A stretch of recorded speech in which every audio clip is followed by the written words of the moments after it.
cars are allowed, but you can go this way. Bicycles, motorcycles. You see a vehicle coming, just step aside, let it pass and forget about it, okay? All right. Here at the entrance, we have the only two religious murals. I want you to look on the left first. Does anybody recognize that virgin? It's a Mexican virgin. Virgen de Guadalupe. Usually, she's portrayed praying. Here, she's with open arms, because what does this mean? She's welcoming you to the alley. Very good. Across is Manjushri. Manjushri is a Buddhist deity. Please stand for it. You know, it's a strange looking figure on purpose. Buddhist deities are usually portrayed as half male, half female. So he's both. And he's what the Buddhists call a bodhisattva, or someone who has reached enlightenment. So he embodies or represents wisdom.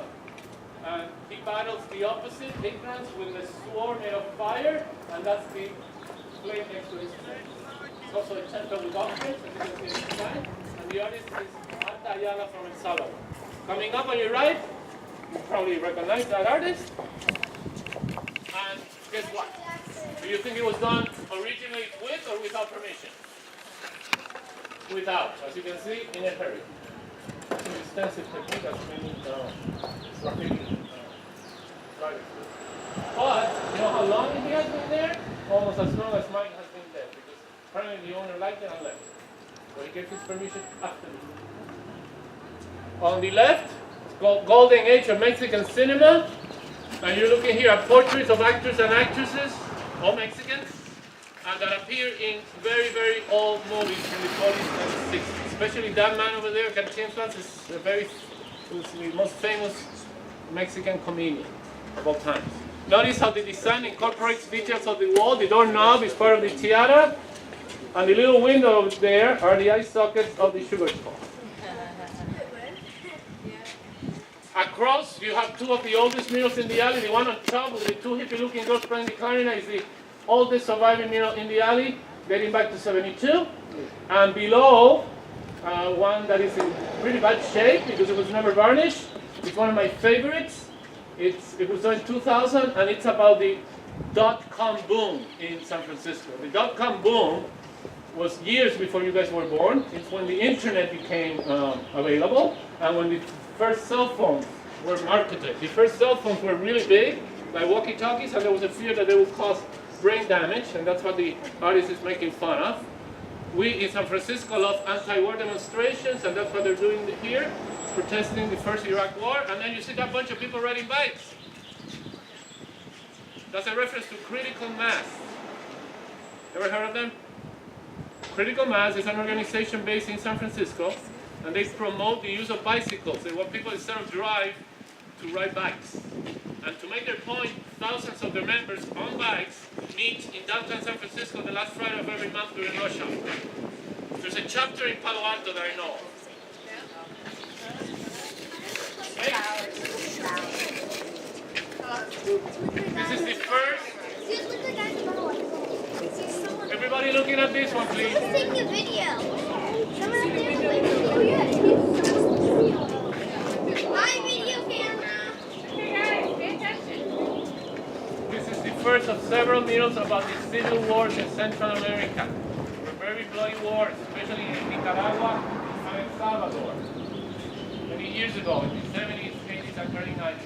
This one is about, this town is El Salvador. We all know where El Salvador is, right? South of Mexico, Central America. The title in Spanish, Un pasado que aún vive, translates as a past that is still alive. Because the main theme of the mural is remembering the civil war in that country. And there are several people doing just that. Let's read it together, please. Everybody looking on the left, the house, the neighbors talking on the front, but what's happening next to that? Two soldiers are taking a woman away. Now that's not happening in the present, that's happening in the past, during the war. They're remembering that. That's why it looks like a dream sequence. Now everybody looking at the restaurant, at the center, same thing. While they're eating, they're remembering soldiers shooting a shell on the wall, sidewalk. Third, go back to the left, you see the woman holding her son in the back of the pickup truck. That's her in the present. Now go back to the right and you see her face repeated. The right of the restaurant, right? Does everybody see her face? Ghost-like, because that's what the artist is telling us, that she's remembering the war in her village. Keep looking to the right. What do you see? Soldier shooting. Remembering that. The other theme is that of migration, because that's why so many Salvadorians made this their home. They were escaping the violence of the war. And that's represented by the road, a symbol for travel, and the letter she's holding. Letter that was written by her husband, whose face we see below the letter. He's not dead, they're just remembering him. When you read the letter, you learn that he's in California. So he migrated, his family is still in El Salvador. He complains of loneliness, misses his family very much, and his main wish is for them to be reunited. Okay, questions? Next is a portrait of Oscar Romero, a very important priest in that same country of El Salvador, who was a kind of a Martin Luther King figure. He was assassinated. We will see later on how they did it, but this is just a simple portrait with a quotation of him criticizing the government as corrupt. Move on.